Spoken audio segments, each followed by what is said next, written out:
Hello, my name is Rich. I'm from Guardians Creed. Today is July 13th, 2020. Today, Daniel Snyder, the owner of the Washington Redskins, announced that he was retiring the team name. I have been a Redskins fan since I was 7 years old. My dad said that John Riggins was a tough running back, and he would praise him. Boy, that guy's tough. Pretty sure it was during the Super Bowl, because I remember it. I remember being a fan for the past 37 years. When Jack Kent Cooke died, wondering who this Daniel Snyder was.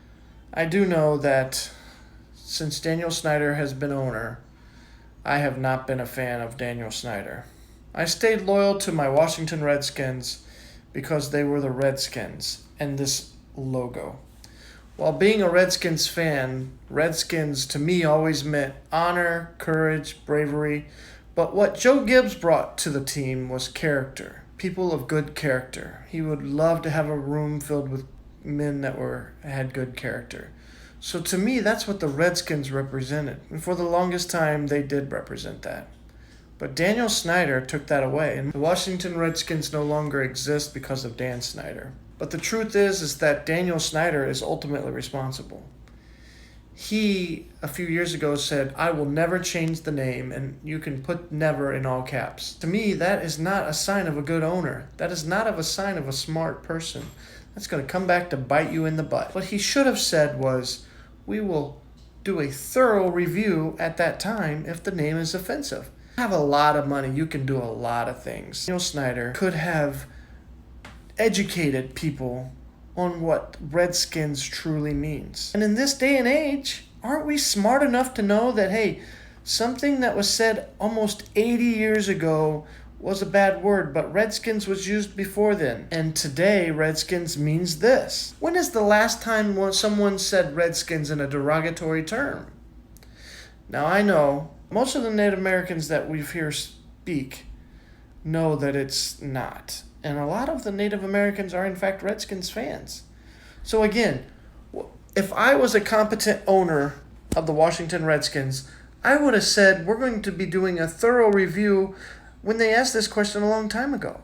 And I would have hired a marketing firm to try to change the perception of the Redskins. And in fact, I would have reached out to Oxford Dictionary and tried to change the definition of the Redskin term, because it is not derogatory. It's not. Not in my eyes, not in a lot of Redskins fans' eyes. If anything, it lifts Native Americans up. And I think that's what our problem here is that some people don't like that. Right now, I'm going to allow my kids to pick my team. And boys, I have some terrible news. For the last 2 weeks, there's been talk about my Washington Redskins. You know that I have been a Redskins fan since I was about 6 or 7 years old. I loved my Redskins through the 80s and through the 90s. And our previous owner, Jack Kent Cooke, passed away. He went to heaven. In 1997, Daniel Snyder took over the team. I was not a fan of Daniel Snyder. He did a lot of things that I just couldn't see. The Washington Redskins announced that they are retiring their name and their logo, which means that the Redskins are no more. Daddy is really sad and angry. Because you two are my children, I want you guys to help me pick a new team. You guys can just tell me what team you think I should root for, but I want this to be a positive day. But I also want to remember the Washington Redskins. That decal right there, we're taking it down. The teams are, that I like. Excuse me, Daddy.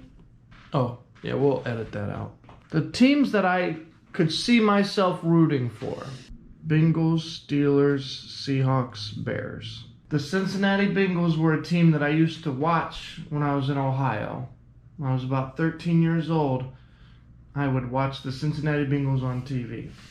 The Cincinnati Bengals have never won a Super Bowl, and they're usually not good. So my expectations for them would be lower. The Pittsburgh Steelers.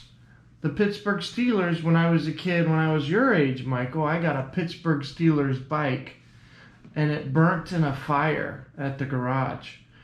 And the first team that I coached as a youth football coach was named the Steelers. The Seattle Seahawks. I just like their logo. I like their colors, and I like their logo, and I like their fan base. The Chicago Bears. They're the Bears. I used to coach a team called the Bears. And on the count of 3, I want you guys to yell out what team you think I should root for based on those 4 teams. 1, 2, 3. Seahawks! What'd you say? Bingos. Bengals? I said Seahawks. Okay. Wait, Daddy. Yeah? In one of my class, named, she likes, the Bears. She likes the Bears. Do you want me to root for your team? Because you like the Bengals too? Yeah. You want me to root for the Bengals? Yeah. Okay. And Michael? For now on, I'm gonna the Seahawks might be my favorite football team.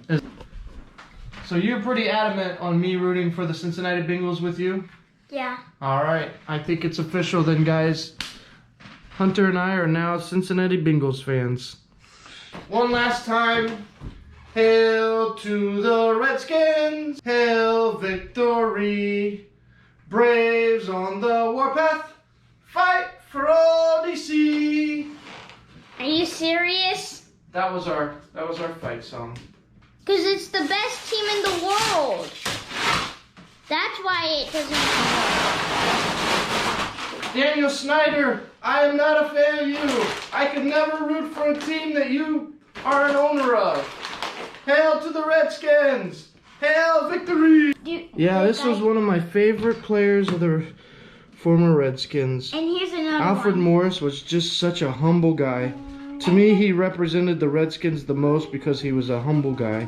I have a Redskins helmet here too. Hail to the Redskins! Bengals is now my dad's favorite. His favorite. All right, we got to get some Bengals stuff, don't we, Hunter? Yeah.